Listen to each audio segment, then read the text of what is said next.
Chers amis, j'aimerais vous raconter aujourd'hui une très belle histoire. On est en Pologne quelques années avant la Shoah.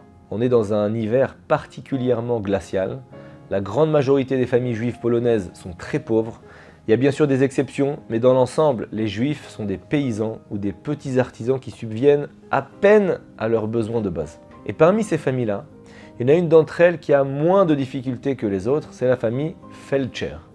Avraham, le père, il est médecin, et bien qu'il soit veuf et pas très riche non plus, il décide d'acheter cet hiver une paire de bottes pour que son fils Meir puisse traverser sans trop souffrir les mois qui s'annoncent des mois glacés. À cette époque, dans ces conditions économiques très difficiles, une paire de bottes, ça représente bien plus qu'un simple cadeau comme aujourd'hui une paire de bottes, c'est un luxe que pas tout le monde ne peut se permettre. Et Meir, son fils, donc a bien conscience de la valeur du cadeau. Il remercie chaleureusement son papa et dès le lendemain, il part tout content au Cheder, à l'école juive de la ville, avec ses bottes toutes chaudes. Et pourtant, 2 jours plus tard, le petit garçon revient de l'école avec ses chaussures basses, ses chaussures habituelles, normales. Son papa ne voit pas ses bottes. Elles sont ni à ses pieds, ni dans son sac. Le père lui demande « Meir, où sont tes bottes ?» Meir lui dit « Papa, il y a un garçon dans ma classe, son papa est mort. Sa famille n'a pas d'argent. Et il ne mange pas tous les jours. Ses chaussures ont de gros trous et il est souvent malade à cause de ça. Et comme mes anciennes chaussures ne sont pas à ce point, elles ne sont pas trouées, je lui ai donné mes nouvelles bottes. Le papa Avraham est ému. Il entend un fils qui a un bal chesed généreux, mais il ne sait pas quoi faire. Est-ce qu'il doit lui dire à son fils qu'il a fait une erreur ou est-ce qu'il doit lui demander de récupérer ses bottes? D'un côté, il est conscient que ce ne serait pas une belle leçon d'éducation de lui dire ça, mais de l'autre, pas facile, vu la misère ambiante, de permettre à son fils de renoncer si facilement à une belle nouvelle paire de bottes chaudes. Tov, la décision d'acheter ses bottes à son fils, c'était bien plus qu'un achat à cette époque, c'était un vrai investissement pour la santé de son fils. Et donc Avraham se demande quoi faire. Et donc après avoir réfléchi, il décide de rien dire. Il trouve que c'est ce qu'il y a de mieux à faire. Son fils va réaliser la valeur et la conséquence de ses propres actions tout seul. Et chaque fois qu'il aura froid, que ses pieds seront mouillés, voire gelés, puisqu'on est dans des endroits vraiment très très froids, Meir se souviendra de la bonté qu'il a faite en donnant ses bottes. Cette action aura sur lui un grand impact, un impact positif ou négatif, on verra. Et Avraham observe attentivement quelle leçon son fils va en tirer. C'est vrai que des fois, il faut laisser nos enfants faire leur propre expérience. Et donc une année est passée et l'hiver est tout à fait comme d'habitude, très difficile. Avraham achète un nouveau manteau bien chaud à son fils Meir qui a grandi. Et quelques jours plus tard, Meir revient de l'école sans son manteau. Son père lui dit « Mais Meir, il est où ton manteau ?» Son fils lui dit « Papa, tu te souviens du garçon à qui j'ai donné mes bottes l'année dernière? Il a très froid. Et comme j'ai encore mon manteau de l'année dernière, je lui ai donné mon nouveau manteau. » Le père Avraham, il commence à trouver ça beaucoup, ça fait beaucoup. L'année dernière, son fils, il a donné ses bottes. Cette année, il donne son manteau. Comment est-ce qu'il faut réagir? Son fils, il sait très bien que son père n'a pas les moyens d'en acheter encore un nouveau. Et voilà qu'à nouveau, Avraham décide de rien dire. Exactement comme il avait fait avec la paire de bottes l'année dernière. Le problème, c'est que l'ancien manteau de Meir est trop petit. Il est en mauvais état cette fois. Et il doit enfiler plusieurs pulls avant de mettre le nez dehors. Et le manteau ne peut pas se fermer dans ces conditions. Donc c'est compliqué pour affronter l'hiver. Quelques semaines passent et en rentrant de l'école, Meir dit « Papa, le garçon à qui j'ai donné mes bottes et mon manteau, il a perdu sa maman maintenant. Il n'a pas d'endroit où dormir. Il est orphelin complètement. Est-ce qu'il peut venir chez nous ?»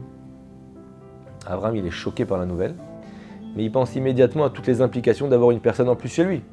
Il y a très peu d'espace dans la maison, il n'a pas assez d'argent pour subvenir aux besoins de tout le monde. Avraham dit « Mais regarde, ça ne peut pas le faire.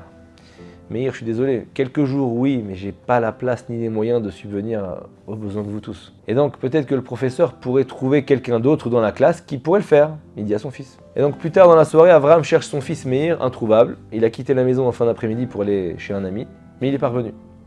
Les minutes passent, Avraham devient de plus en plus nerveux et il se rend chez les parents de l'ami chez qui son fils est censé être.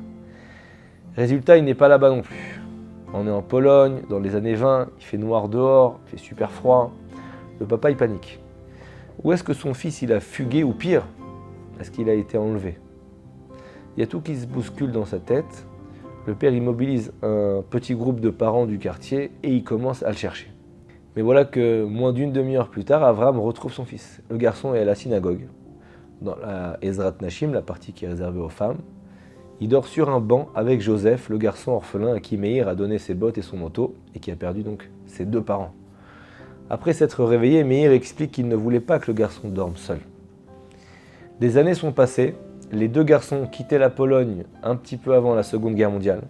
Joseph, l'orphelin, a trouvé refuge dans un orphelinat juif en Amérique, et Meir et sa famille ont déménagé en terre d'Israël juste avant l'Holocauste qui détruira en majeure partie le judaïsme européen, notamment les Juifs de Pologne. Et des années plus tard, écoutez bien, Joseph fait fortune aux États-Unis, il devient immensément riche. De son côté, Meir s'est plongé dans l'étude de la Torah, c'est devenu un érudit renommé. Il est également le père d'une famille nombreuse, il vit dans un appartement très petit, et un jour la réputation de Meir parvient aux oreilles de Joseph qui décide de voyager en Israël retrouver son copain d'enfance. Joseph trouve Meir dans une yeshiva, plongé dans un livre d'études, il n'ose pas le déranger et il attend sa pause. Au bout d'une heure, Meir va se préparer un petit café. Joseph l'interpelle, dis-moi Meir, tu te souviens de moi? C'est Joseph. Quand on était petit en Pologne, on était dans la même école, tu m'avais donné ta paire de bottes, ton manteau. Est-ce que tu te souviens de la fois où tu avais même dormi avec moi à la synagogue quand j'avais perdu ma maman et où ton père nous avait retrouvés? Meir, il lui dit avec une grande émotion, je peux pas croire. Je peux pas croire.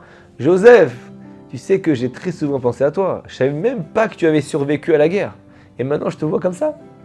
Les 2 hommes discutent de leur situation respective et Joseph dit, je suis aussi venu pour te dire quelque chose de très important. Sache que je n'accepte aucun non comme réponse. Je sais que tu as beaucoup d'enfants. Je t'informe que je vais payer leur mariage. Mais sache que c'est pas tout. Je vais aussi payer les vêtements pour les mariages. Tu m'as donné tes bottes, tu m'as donné ton manteau dans des conditions difficiles, et ça je ne l'ai jamais oublié. Oh, Meir, il est un peu bouleversé de la générosité. Il ne peut pas accepter, ça fait beaucoup. Mais le problème c'est que Joseph lui dit, je t'ai dit, j'accepte aucun refus. Mais c'est pas tout. J'achèterai un appartement à chacun de tes enfants quand ils se marieront. Parce que quand j'ai perdu ma maman, tu es venu me rejoindre à la synagogue et tu ne m'as pas laissé dormir seul. Sache que je ne te laisserai jamais seul. Et Joseph a tenu ses promesses incroyables, d'une générosité qui force l'admiration.